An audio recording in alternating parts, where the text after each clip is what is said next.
And joining us now is Vermont's Senator Peter Welch, the first Democratic senator to call for President Biden to step out of the race, to call publicly for it as the pressure was mounting. Senator Welch, thank you very much. Your impression so far as Kamala Harris has taken over the campaign. She's now the de facto nominee, not the nominee until the actual roll call, of course, is called virtually, and has to choose a vice president very quickly. Well, what do you think of the people that she is considering, according to all of our reporting, the governors, of course, and one Senator, Mark Kelly? Well, number one, I think they're all terrific, and they have to speak to those voters in the contested states, and I think all of them are going to be absolutely outstanding. But, you know, it's an amazing thing that we went through, because it was very gut-wrenching for Democrats, this question of whether the president should step aside. We are hearing from our constituents enormous appreciation and affection for the president and what he had accomplished, but a lot of pressure that we pass the torch. But there was enormous uncertainty here about the risk of continuing with the president, or the uncertainty of the chaos that might occur if the president stepped aside. Now, it's joyful. There's this astonishing reaction to how everyone consolidated around Kamala Harris and the way that she is really gracefully taking on the mantle of leadership. So I think there's a lot of joy among Democrats, not certainty. We've got a real challenge facing down Donald Trump. But what we feel is an enormous sense of solidarity to try to do our best to meet the common needs that folks in Red America and Blue America need new leadership for us to address. And Senator, I think, correct me if I'm wrong, but I think you were at first among those who said, let's have a more open process, let's have people compete for this. It has coalesced so quickly around her, and the argument from her people, from President Biden, from the DNC chair, Jamie Harrison, is that this is an open process. Other people could have joined, but that she had the support. She was working it. Are you comfortable with that?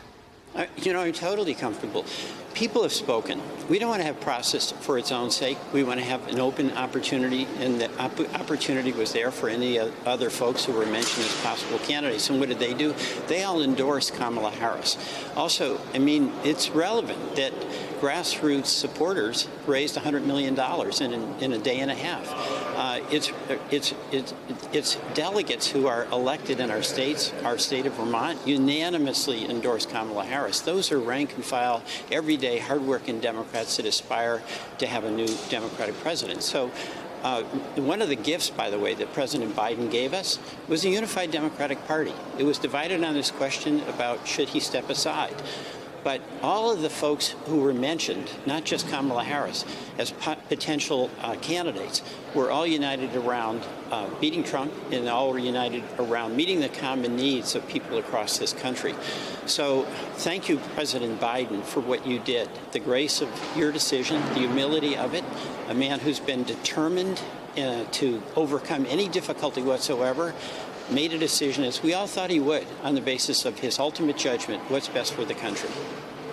And Senator, one of the things that is dividing the Democratic Party and America is the war in Gaza, the conduct of the war. There are protesters here today. The vice president said she's not going to the speech because of this previous commitment in Indianapolis. Perhaps she could have changed it, but it affords her the opportunity to not be there for it. You're skipping the speech. Talk to me about that. Well, hostage families are calling it a political stunt, I think, as are you. The reality here is that it's very hard not to show up. It's polite. It's the right thing to do. Netanyahu is the exception. I was president in 2015 when Netanyahu came and gave an incredibly partisan, disrespectful speech challenging our president, Barack Obama. And it was, I think, an atrocious display of disrespect on the part of Netanyahu. Also, Netanyahu has been completely disregarding the advice of the United States, President Biden, about the conduct of the war.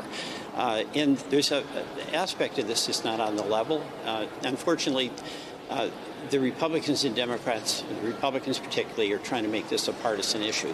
So I think I'm not going, but I will watch and I will listen, and I will stay totally engaged in doing everything I can to be part of a two-state solution in standing up for the right of Israel to defend itself, but also the legitimate aspirations of the Palestinian people. And I'm appalled at the war plan, where we've lost over 39,000 innocent Palestinians, and we can't be party to that Netanyahu war plan that goes on unabated. And do you expect that if she were elected, that the Harris policy would be more sympathetic, empathetic with the Palestinians and with the problems inside Gaza than the Biden administration has been? Well, I think two things. Number one, as long as we have President Biden, he's going to be directing that, and Vice President Harris is going to be supportive. But second, she's going to have an opportunity for a fresh start. And there's real possibility here, because we've got the Arab states that in the past wanted to annihilate Israel, now want to be allies with Israel. So there's real potential to get Arab support for a two-state solution in peace for the Middle East. So I think she's got a fresh start opportunity and will be very energetic in trying to move towards really the same goal that President Biden had, in my view, Prime Minister Netanyahu is a major obstacle.